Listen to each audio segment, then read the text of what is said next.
the problem with this team is? I'm regimented on the 10 o'clock start here in the morning. When's the last fucking 10 o'clock game we had? 6 games ago? I mean, why is it?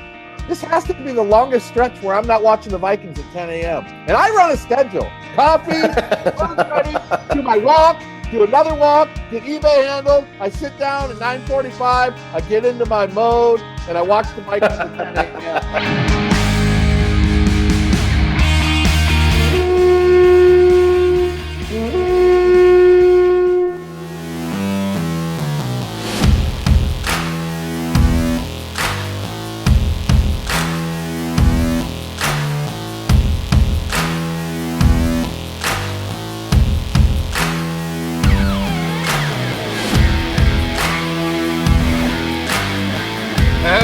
Good morning, Gjallarhorn. It's the Good Morning Crew back again. Dave, myself, Drew, and Ted are all here today. Ted, how's it going? Not too bad. Enjoying my midweek day off. But you guys enjoy every day off because you were both retired. I'm glad Dave pointed out that he's Dave, because I don't think people know by now. Yeah, that's a good point.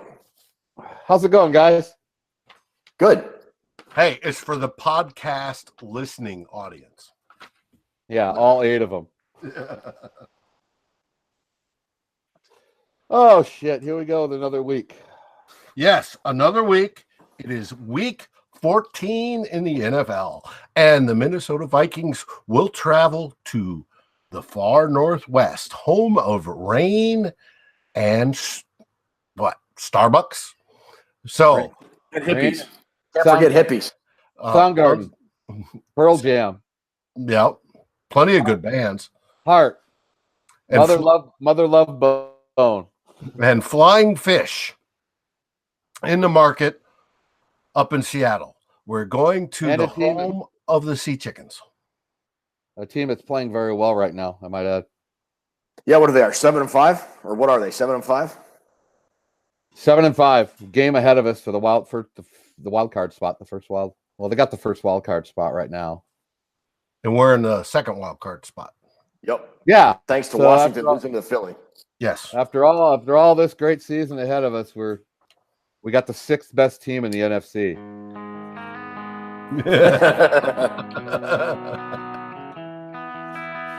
Drew, you wanted to start out with something. But we need positive. I think we could jump right into the Seahawks game. The Seahawks, again, will be Monday night in prime time. Is there anything you guys are looking forward to or hoping to see in that game? Yeah, a win would be nice. What was that? I didn't catch that. A win. A victory. Yes. You got some numbers, Ted? I mean, what are you throwing at us this week? Yeah, so here's the deal.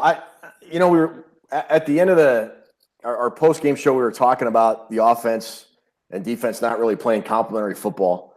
And the amount of times the Vikings offense has gone 3 and out this year, or less, three and out with a punt, or 3 and out or less with a turnover. And so I've been looking it up, and I'm going to go. I've kind of just got some preliminary numbers. I'm going to do a more detailed post on the Daily Norseman later. But last year, near as I can tell, by my count, through 16 games, the Minnesota Vikings had 14 drives that went 3 and out or less with either a punt or a turnover. And of those 44 drives, there were only 3 games where they had back-to-back drives or more than 2 drives of that nature. You with me so far? Mm-hmm.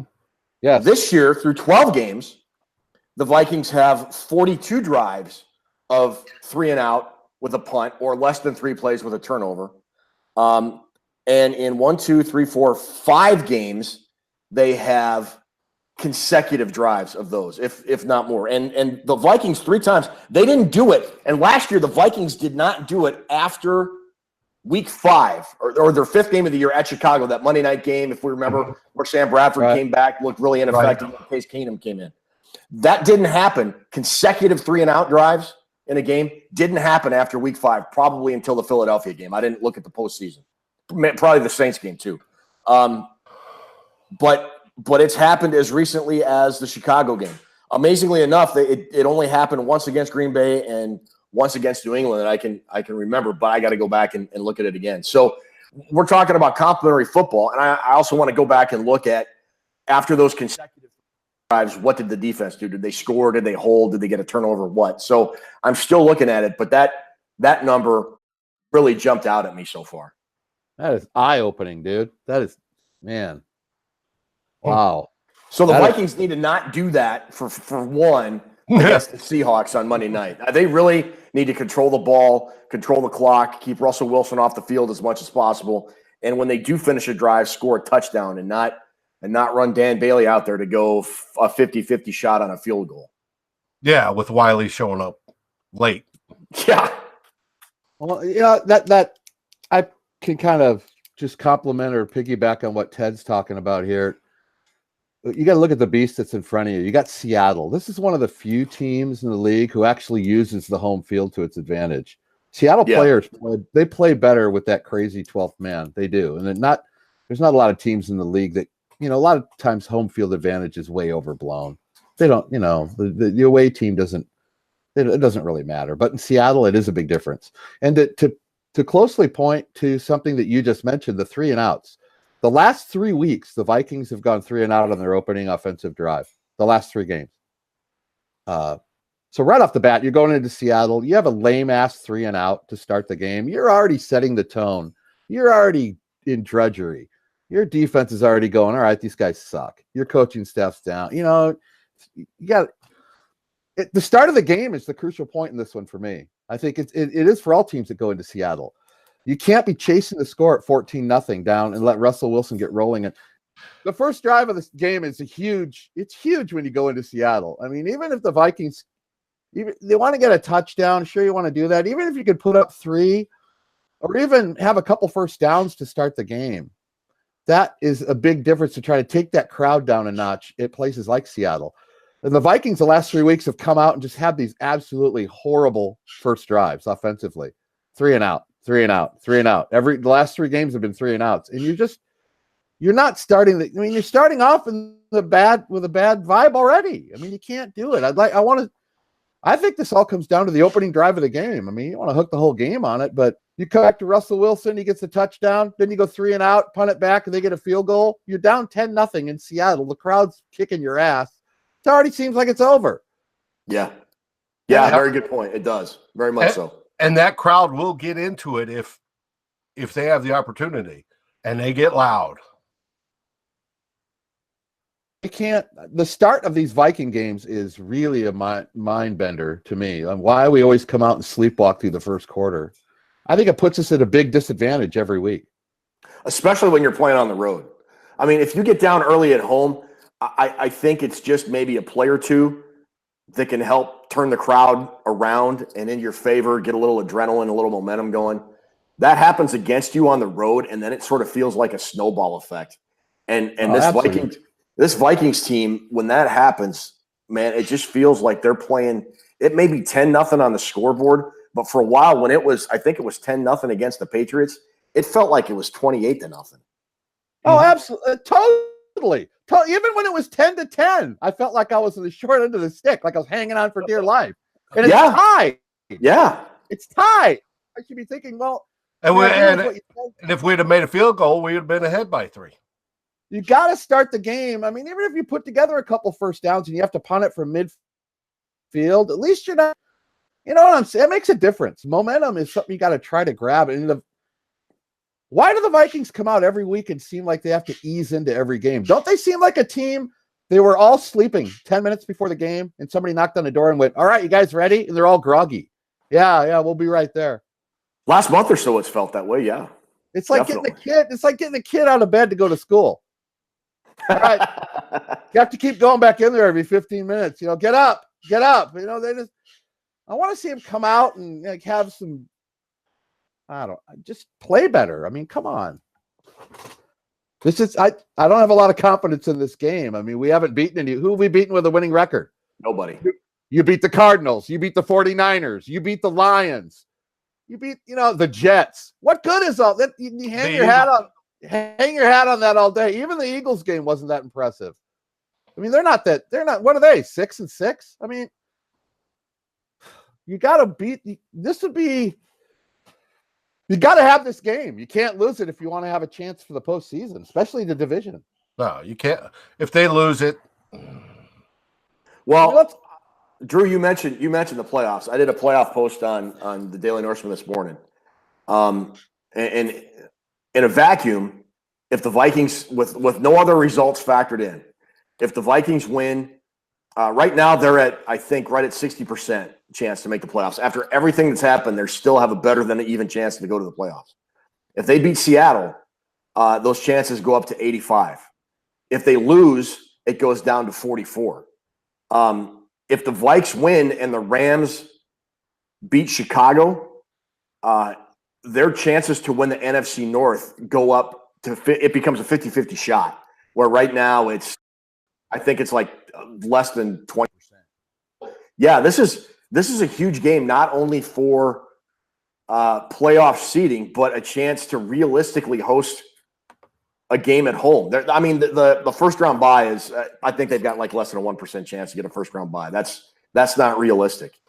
But they could still win the division if they can figure out a way to beat Seattle and the Rams, who are playing for a lot. The Rams are playing to clinch a first round bye this Sunday, so I don't think they're going to be resting anybody. It's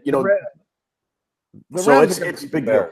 The Rams will beat the Bears. But tell me, how am I supposed to have confidence and faith in this team to come out and start strong? I mean, on paper and the way they've played so far, you shouldn't. But it always seems, and we sort of said this last week, but it still kind of holds true.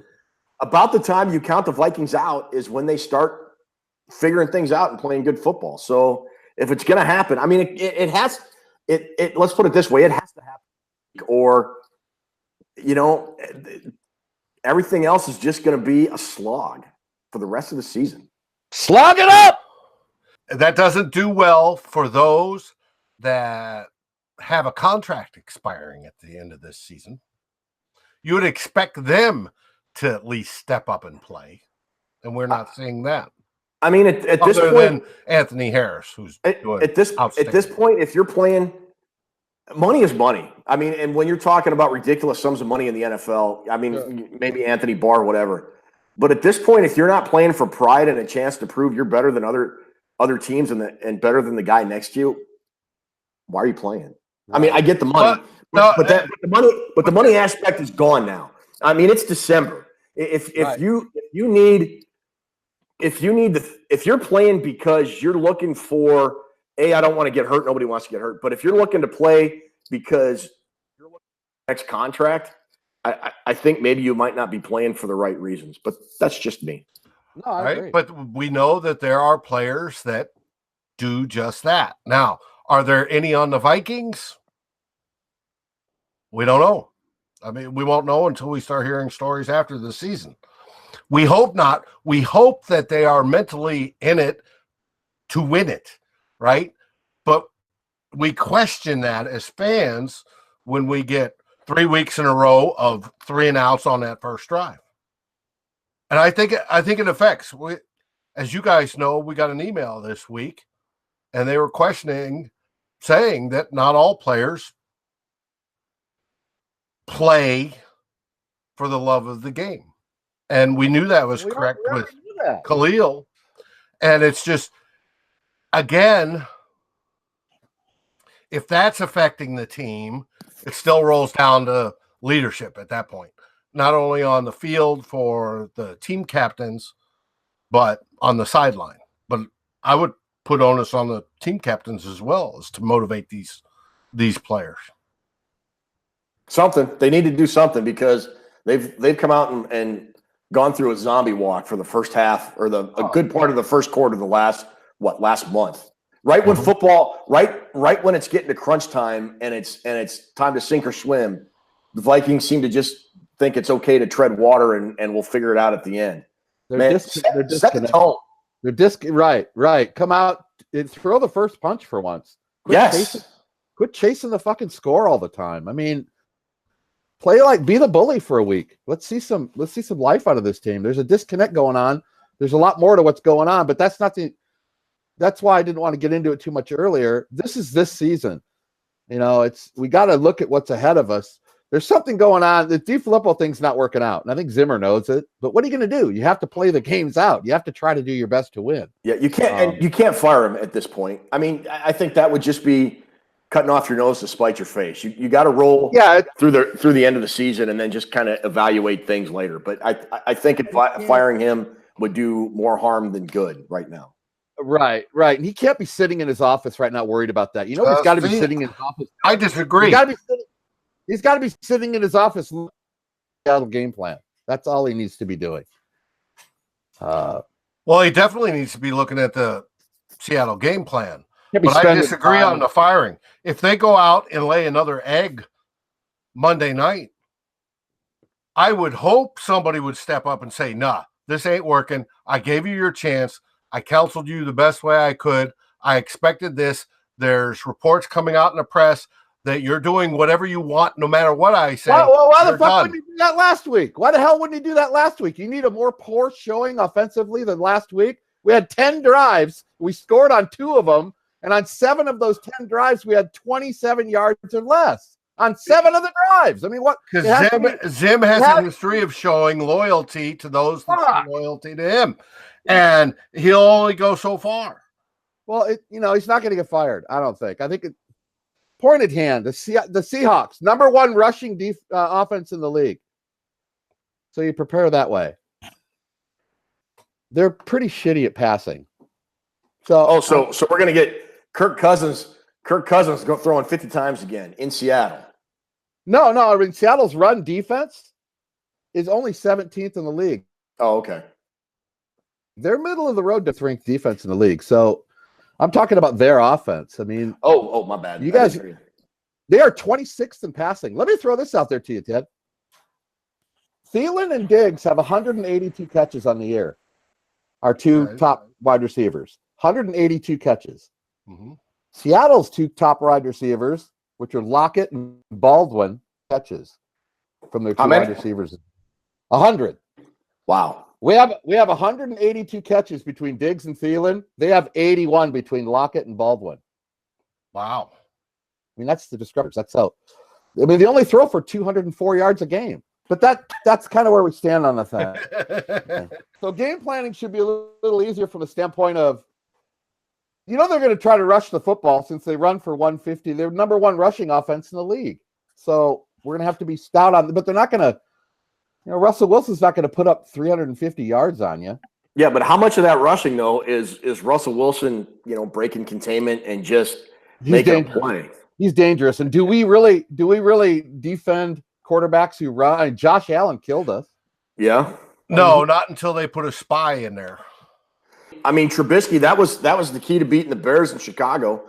Trubisky is if you put on a rush, which the Vikings did. They got Trubisky out of the pocket, but then the key is to get home and make the play. And I think 5 or 6 times he was able to break containment and get yards with his legs and keep a drive alive or score or whatever it was. And if the Vikings allow that to happen against Seattle on Monday, I think it's going to be a long night. And that's where it comes into question. Why the fuck are we letting them do it? They don't game plan. They don't fucking game plan enough, the Vikings. And the Chicago game, it took to the second half before they stuck a spy on Trubisky. Why? To stop him from that. And he didn't do anything in the second half, really, running the ball. No. Why not do that at the beginning of the game? Fuck. I don't know if they anticipated him running that much. How could you not? But you got Russell Wilson. The guy's been running for fucking years. If you're not ready to do that at the beginning of the game, you're not preparing your team enough. Right. You're right. For Seattle, they should, from play 1, when Seattle's offense and Russell Wilson's out there, they should have a spy on Wilson. Fuck. Yeah. Sorry. It's fucking frustrating. Oh, it is. It's aggravating to watch. It's like chewing glass. I'm not giving everybody a pass. I'm not giving shit a pass anymore. I'm not doing it. You know, the Vikings have the same game plan every week, even though we're playing a different team. You can't have the same. Yeah. Where's the mismatches? Where's the mismatches? You know, it feels like Mike Zimmer on defense. It feels like Mike Zimmer says, "This is what we're going to do. Beat it." Right. And then when offenses do, then he sort of kind of adjusts from there, as opposed to the opposite, which is making teams adjust their game plan based on what the Vikings are doing defensively. I don't think there's a whole lot of that going on. It looks the same to me every week. Offensively, defensively, the game plans look the same. They look the same every week. And every week, every team's not the same. No. I mean, we're still 6th overall in defense. So, but in Seattle, 2nd in the league in takeaways. So there we go. You got the screaming home field, you got the scrambling ass running back or quarterback, and you got a team that's plus 11 in turnovers. This is a brew that's being stirred up. That's not good right now. I'm telling you, it's not. We're gonna be walking into a fucking buzzsaw if this team isn't prepared to play. Yeah, I agree. Absolutely agree, 100%. The Bears are number 1 in takeaways. Seattle's 2nd. And Seattle has their eye on that prize. Seattle the last 3 weeks have been dusting people. They almost see the light as if they're going in a different direction. Like Ted had mentioned, the Vikings just seem to be slow walking through it all. So I don't know. We'll see. What offensive game plan would you like to see other than just a generic let's win? Do you want more focus on running? Do you want more focus on passing?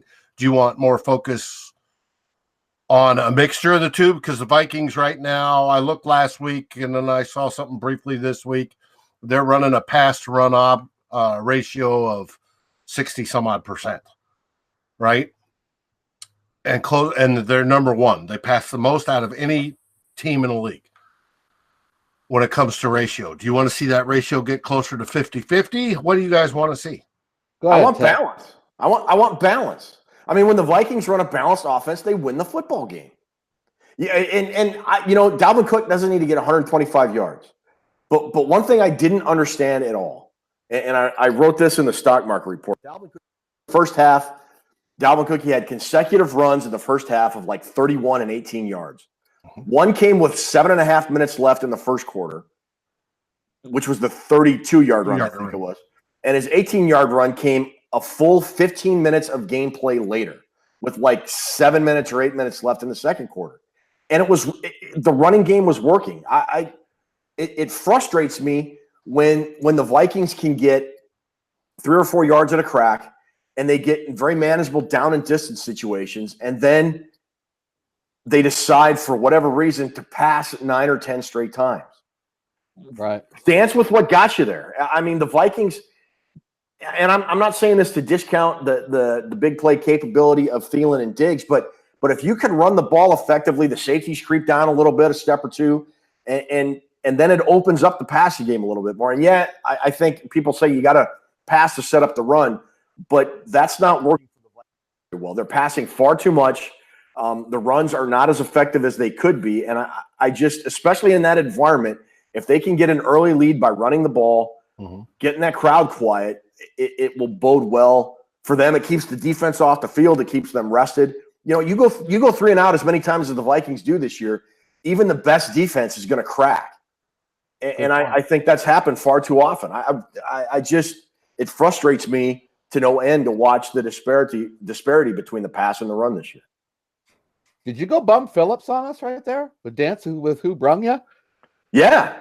That's beautiful. Absolutely. That is fucking beautiful. Bum Phillips. If you have Bum Phillips reference on the show, it's gold. I love Bum Phillips. No, I agree with everything you're saying. It is frustrating. It is frustrating. And I think if you're running the football well, keep running it. Yes. Don't stop. That's what was so weird about last week. No, I can't really. I didn't really look at those first 2 drives. Those are big for me. If we go 3 and out, we're talking butt pee for the finish of that one. Yep. Not going to end well. Can't chase the score in Seattle. Sure can't. Nope, cannot. I got some questions for you when you guys are ready. Let's go. Okay, I call this segment Way or No Way. Or either yes or no, because that's basically all I can come up with. I'm not very creative. I'm not creative, guys. I kind of just go with the flow. But I'll ask these and you guys answer them. We'll flip-flop back and forth. So Dave will be the first to answer the first one. Do the Vikings rush for 100 yards this week? Way. No way. No way. Do the Vikings hold the Seahawks to 20 points or less? Ted? No. Way. Okay. Back to Dave. How many sacks do the Vikings get on Russell Wilson this week? 4. 1. Okay. And I thought, so this segment's going well. I didn't have a lot of questions. I got some seasonal questions I want to ask you here. Is D. Filippo here next year? Part of this team.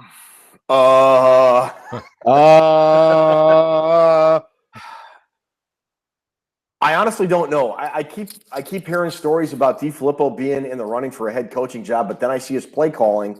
I'm sorry, it's a head scratcher. The second calls for yes or no. Sorry. Yes. No. Okay. Dave says no. You guys disagree on a lot of stuff. I like that's how the game makes the game better. So it's almost like we scripted it. But we are I want to let everybody know out there. We, as you can tell, we're not very professional. Is Zimmer here next year? Yes. Yes. Okay. Do we make the playoffs this year? Yes. Yes. Now, the last question in the book for this week. I probably should have made more questions. I want you to each give me 2 players who will not be wearing the purple and gold next year. Barr, number 1. Let's see. Where am I putting your answers? Okay, Barr. And Iloka. Barr and Iloka. Is he still on the team? Yes, he is. Are we going one offense, one defense, or does it matter? Any 2. It doesn't matter. Mike Remmers. But hey, it doesn't matter. But if you give me Matt Weil, it's not really going to be good for the show because nobody gives a fuck. Nobody gives a fuck. All right, go ahead. Mike Remmers and Andrew Sendejo. Mike Remmers and Andrew Sendejo. Mike Remmers and write this one down. Everson Griffin. Whoa. You can give me 3. What was it? Remmers, Sendejo? All right. Remmers, Sendejo, and Griff. Ooh, that is fucking. Woo! Sendejo was a very good one. Yes, I don't think he's going to be gone either, and he's better. Add that to your list. No, because I want 3 different ones. But if you want, there's got to be somebody else on the offense that we won't see next year. And okay, you got one left. Barr, Iloka, and so you're going to go offense. Going offense. Let's scroll down the. You want a hot take? How about Rudolph? Ooh, that's actually really good knowledge. I like that pick. Not that I like it, but I think that could happen. All right, that's my little segment. Any last words there, Drew, as you play with your pen?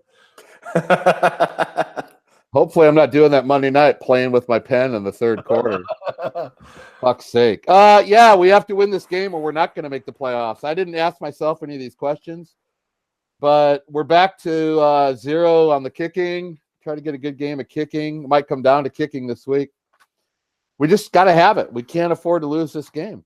So it's a playoff game again. I mean, the Giants did us a favor, gave us a little bit of hope, but had Chicago won last week, we're probably already done. So, yeah, true. No excuse. What do you have to say, Ted?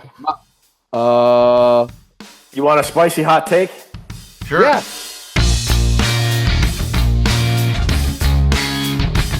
Kirk Cousins will have 3 turnovers. Oh, that will hurt. A combination of fumbles and interceptions, and the Vikings will lose by 10 points. I'm rapidly losing faith in this team. We have 3 turnovers. Is that what you said? Kirk Cousins will have 3 turnovers. That's hard to even argue that. Yeah, I don't have I don't have either. I don't have a lot of faith in this team either right now, and I don't see us winning this game. So send me all your hate mail. I can give a fuck less than being realistic. I don't feel good going into this game. I don't either. Well, the teams are pretty even. The Seahawks are favored by 3. And it's Monday night under the lights. They're playing way better than we are right now, though, so you can't say we're even. Yep. And playing Monday night under the lights with Zimmer, I saw a stat this week is, I think, 1 game above 500 when it comes to primetime games on his time in Minnesota. So, or national games, I should say, not just primetime. National. Yeah! And which isn't great. So we'll see. To wrap it up, Drew. Meow, meow, Viking cow, meow, meow. Ted. Skol Vikes. I hope we win. I'm cheering for him.